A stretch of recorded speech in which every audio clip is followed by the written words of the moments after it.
الشمار كفوني خبجم تداوت توتكني تلفزيوني حريرة أدو ساعتنا قبل ندفني تجرا أدو خنسني تهمو أنا فهمي زيادي درورتيس أدو نانو bara bajataa kuma lamaa fi kudha shanitti oomishaa fi oomishtummaa qonnaa guddisuu irratti xiyyeeffatamee akka hojjetamu itti aantuun pireezidaantii fi hooggantuun biiroo misooma qonnaa naannoo Hararii Aadde Misraa Abdallaa beeksisan. Raawwii hojii bara 2014 fi karoora bara 2015 biiroo misooma qonnaa naannoo Hararii irratti qaamolee dhimmichi ilaallatu waliin mariin taasifameeti jira. Gabaasni kan Heenoo Girmaati Imaa Cabdii dabalata qaba.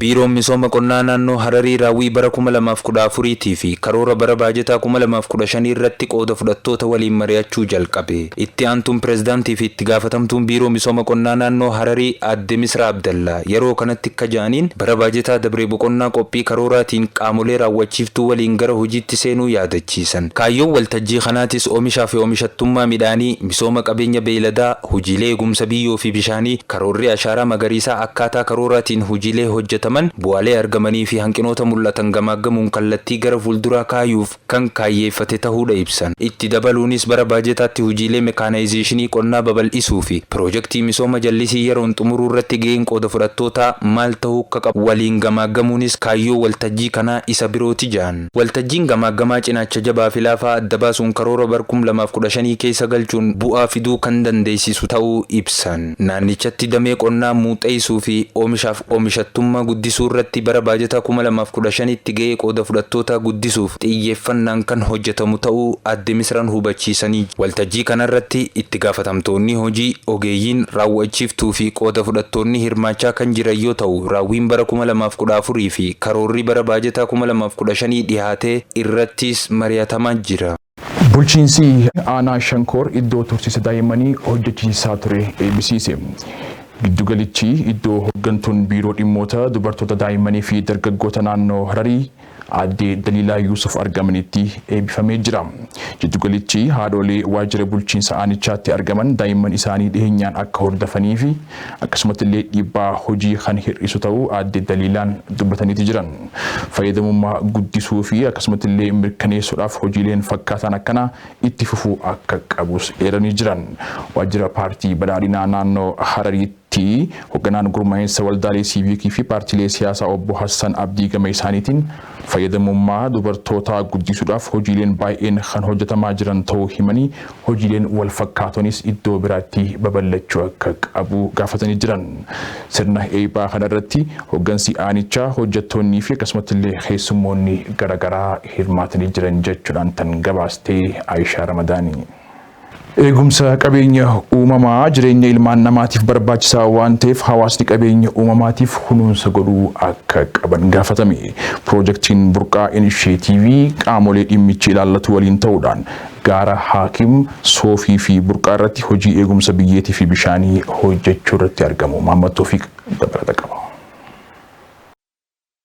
Gaara Haakim irratti waggaatti hammi roobaa miiliilitirri 750 kan roobu yoo ta'u, hamma roobaa kana keessa 90 bifa lolaatiin gara yaa'a gadiitti biyyoo fudhatee akka deemu ragaan jiru ni addeessa. Piroojeektiin burqaa inisheetiif deeggarsa maallaqaa inni kan Itoophiyaa fi World Vision irraatii argatuun iddoowwan biyyattii garaagaraa keessatti hojii eegumsa biyyeef bishaanii kan hojjechaa jiru yommuu ta'u, hojiin inni gaara Haakim irratti hojjechaa jirus qaama kanaa ta'u bakka bu'aan biiroo misooma qonnaa naannoo Harariitii fi daayirektarri horsiisa beeyladaa obbo Muhammad Ridwaan dubbatanii jiru. Itti dabaluudhaanis jedhan obbo Muhammad piroojeektiin burqaa inisheetiif hojii eegumsa biyyoo fi bishaaniitiin cinaatti hawaasa harka qalleeyyii kan deeggaraa jiru ta'uu eeruudhaan piroojeektichi hojii hawaasa naannawichaa fayyadu hojjechaa jiraachuu addeessaniiru. Piroojeektiin kun eegalee ammaan tana waggaa lameensaa fixee jira. Dalagaan gurguddaan inni dalagu jiru dalagaa eegumsa biyyee fi bishaan irratti dalagaa gurguddaa dalagaa jira. Erkanii hidhaa jira. Kanaan alattis misooma beeyladaatti wajjinis wal qabatee dalagaaleen dalagu jira.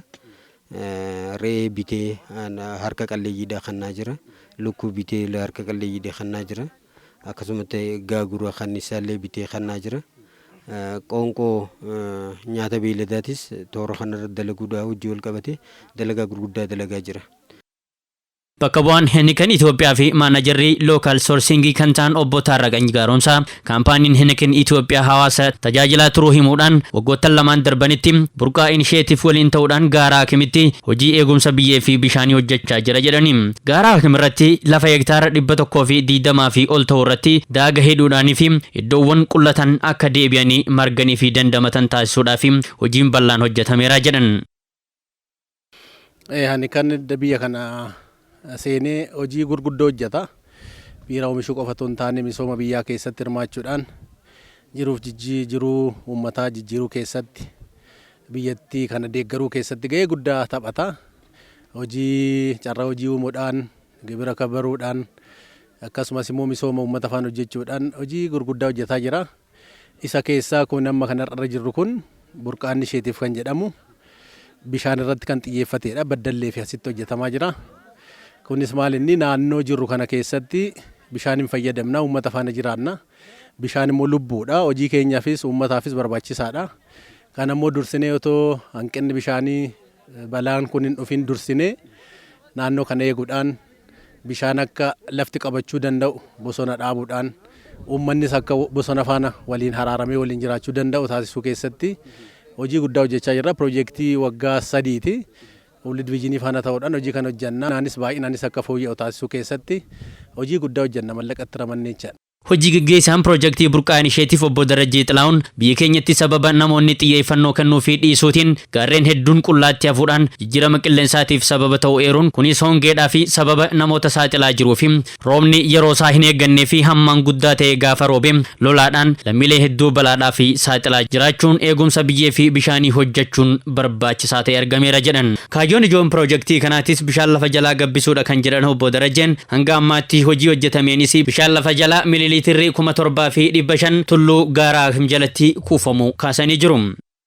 እዚህ ከመጣም በኋላ ያየነው ነገር በጣም ደስ የሚል ነገር ነው።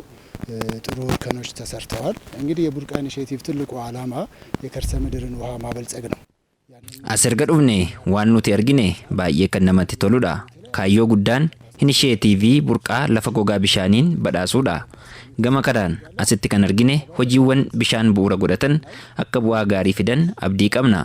Kan bara darbeerraa muuxannoon jiru yommuu ilaalamu eegumsa biyyee fi bishaaniin hojii hojjetameen bishaan gara meetir kiubii 7,500 lafa jalatti haala itti walitti qabuun danda'ametu jira. Akka waliigalaatti Gaaraa Hakim bishaan bu'uura godhannee yommuu haasofnu waggaatti bishaan roobaa miliiliitira 750 ni argata. Gara lafa jalaatti kan seenu immoo dhibbeentaa 10 qofaadha. Dhibbeentaan 90 immoo sababa lolaa fi galaanaatiin ni deema. Dhibbeentaan 10 lafa keessatti hafe kun yommuu bonaa burqaa ta'ee faayidaa adda addaaf oola. Gama kanaan hojiiwwan kun bifa kanaan hojjetamuun isaa bu'aa guddaa qaba.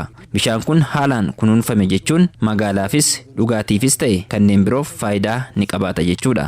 ይሄ ውሃ በለጸገ ማለት ለከተማውም ለሕዝቡም በቂ የመጠጥ ውሃን የማግኘት እድል እየሰፋ ያደርጋል ማለት ነው።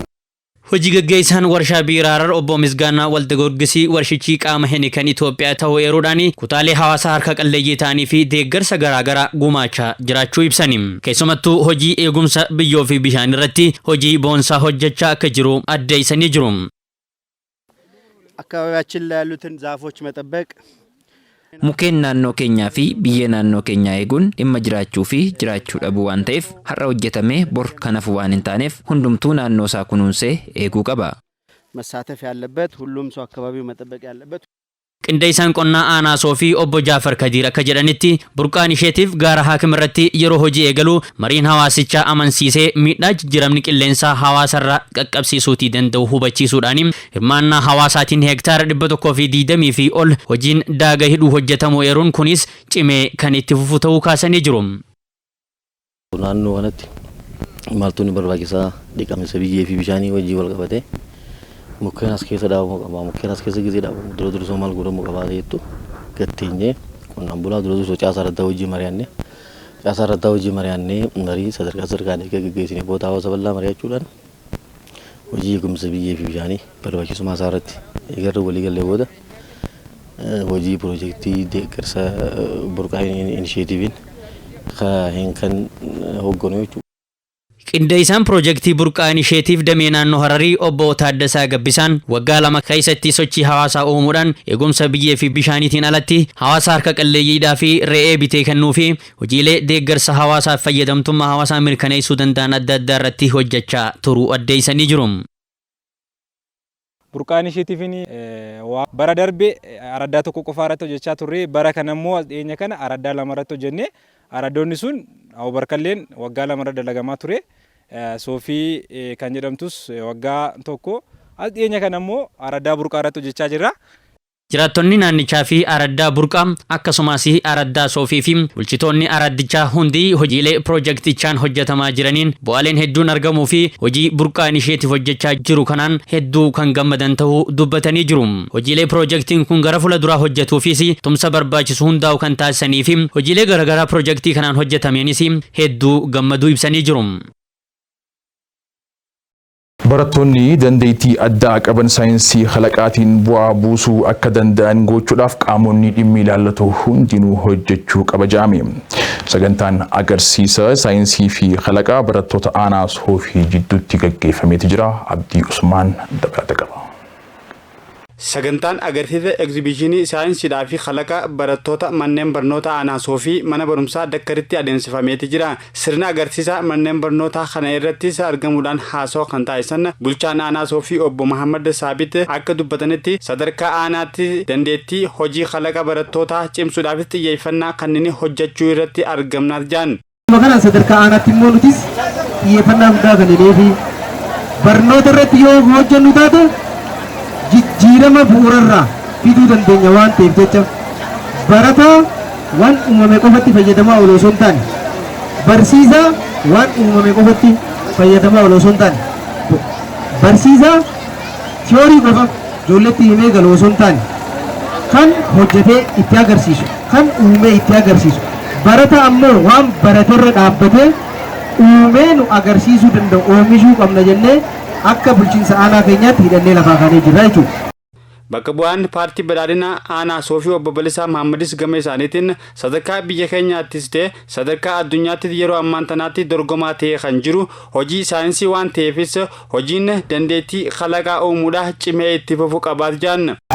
Barsiisonnii fi barattoonni as jirtan akkuma beekamu namni tokko dorgomaa ta'uu kan danda'u adeemsa barnoota ammayyaa wajjin bifa barbaadamuun yoo walgituu danda'e waan ta'eef inni kun sadarkaa biyya keenyaa qofaatti osoo hin taane sadarkaa addunyaattis yeroo ammaa olaantummaatiin dorgomaa kan jiru saayinsii ammayyaati waan ta'eef inni kun nu birattis bakka guddaa argatee bifa kanaan irratti hojjetamuun hojii boonsaadha waan ta'eef cimee itti fufuu akka qabu asumarraan dhaamsa isinii dabarsuun barbaada. Daarektereetii qulqullina barnootaa naannoo Hararii obbo Badhaasaa Gammadaas gama isaaniitiin guddina biyya tokkootiifis murteessaan barnoota waan ta'eefis hojiin kalaqa babal'achaa dhufuun isaatiif biyyattiin nama gahumsa qabu horachaa jiraachuu kan nutti mul'isuudha jedhan.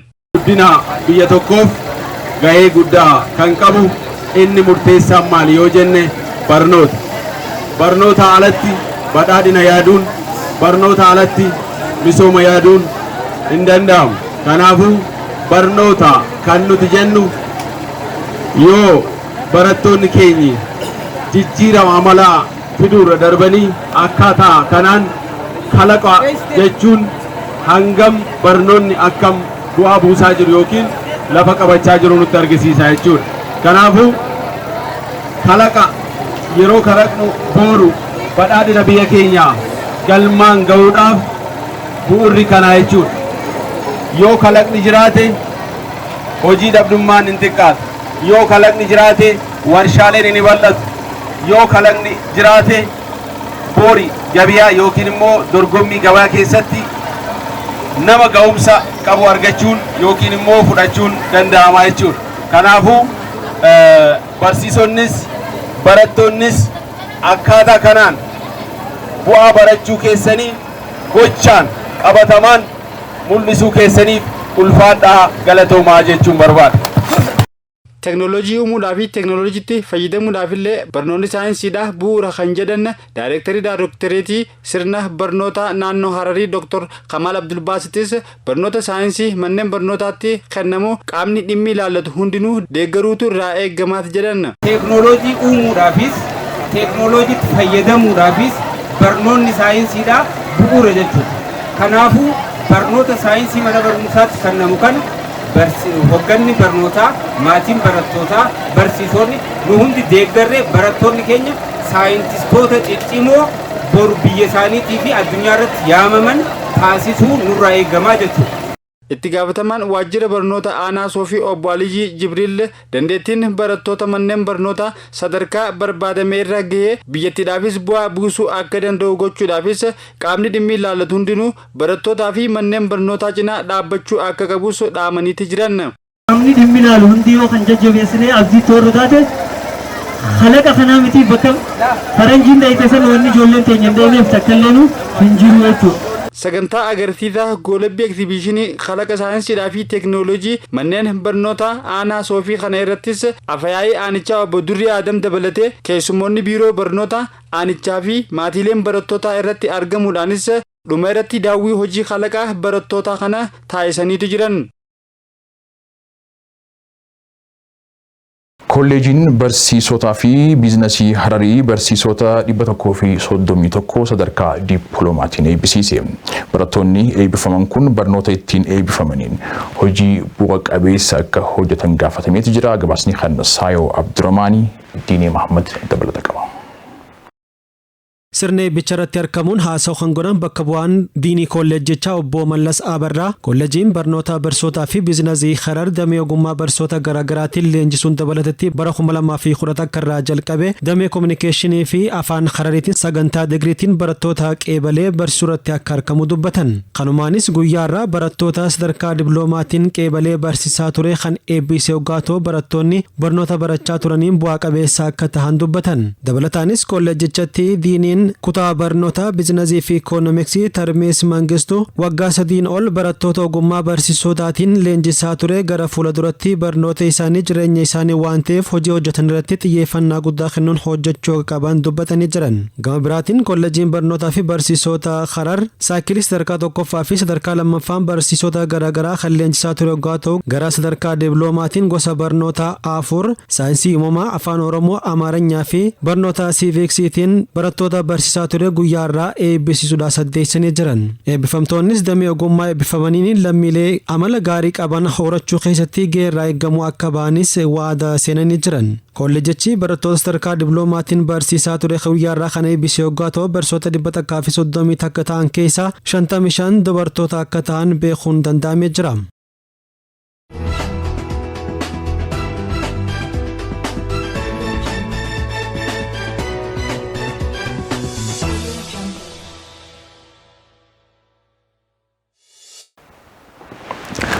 Kan daawwachaa jirtan televezyiinii Hararii irraa gama keessan dabraa kan jiru oduu sa'aa takkaati amma immoo gama oduu biyya keessa arganni dabarra. Afyaa'iin mana maree bakka bu'oota uummataa Taaggasa Caafoo pirezidaantii naannoo Somaalee Mustafee Mahammad waliin ta'uudhaan naannoo Somaaleetti sagantaa tola ooltummaa gannaa jalqabsiisan.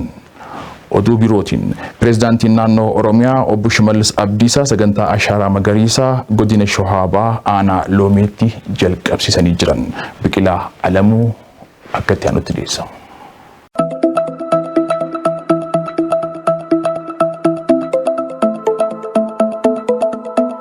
Obbo Taaggasee Caafoon sagantaa tola ooltummaa gannaa naannoo Somaalee magaalaa Jigjigaatti eegalchiisaniiti kan isaan jirani. Afyaa'iin mana maree bakka bu'oota uummataa obbo Taaggasee Caafoon naannoo Somaalee magaalaa Jigjigaatti tajaajila tola ooltummaa gannaa guyyaa irraatiin kana eegalchiisanidha kan isaan jiran.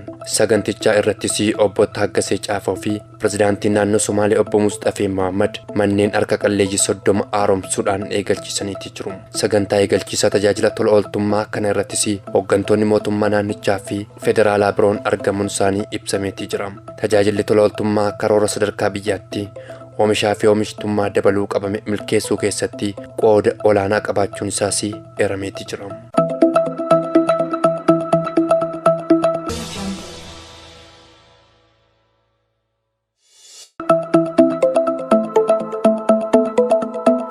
waan karoorfannee qabatamaadhaan raawwannee Oromiyaa ni ijaarraa jedhan obbo Shimallis Abdiisaan. Waan karoorfannee qabatamaadhaan raawwannee Oromiyaa ni ijaarra jechuudhaan pirezidaantiin naannoo Oromiyaa obbo Shimallis Abdiisaan dubbataniiti jiru. Obbo Shimallis Abdiisaan sirna baniinsa duula ashaaraa magariisaa akka Oromiyaatti godina Shawaa Bahaatti eegalchiisan irratti Oromiyaa ijaaruudhaaf hojiilee karoorfaman qabatamaadhaan raawwachaa jirrasi jechuudhaan dubbataniiru. Waggoottan darban biqiltuu biliyoona 9 ol akka dhaabaman kan yaadachiisan obbo Shimallis biqiltuuwwan dhaabaman kunuunsuun akka latu taasisuu keessatti gahee olaanaa isaa baachuusii dubbataniiru. Uummata naannichaafis inisheetiifiin biqiltuu dhaabuu aadaa fi waan haaraa akka hin taanee fi sirna gadaa keessas tureedha jedhanii duudhaa ganamaattis deebi'uudhaan qabatamaadhaan jijjiirama fidaa jiraachuus dubbataniitii jiru. Biqiltuu dhaabuudhaan karoora akka naannichaatti qabame milkeessuudhaaf kallattii garaagaraatiin ni hojjetama kan jedhan obbo Shimallis dhaabuu qofti gahaa waan hin taaneefis kunuunsuu irrattis hawaasi bal'inaan hirmaachuu qabaa dhaamaniitii jiru. Naannoo Oromiyaatti guyyaa tokkotti biqiltuu miliyoona 400 ol dhaabuudhaaf duulli ashaaraa magariisaa naannichaa godinaalee fi aanaalee Oromiyaatti guyyaa irraatiin kana geggeeffameetii jira.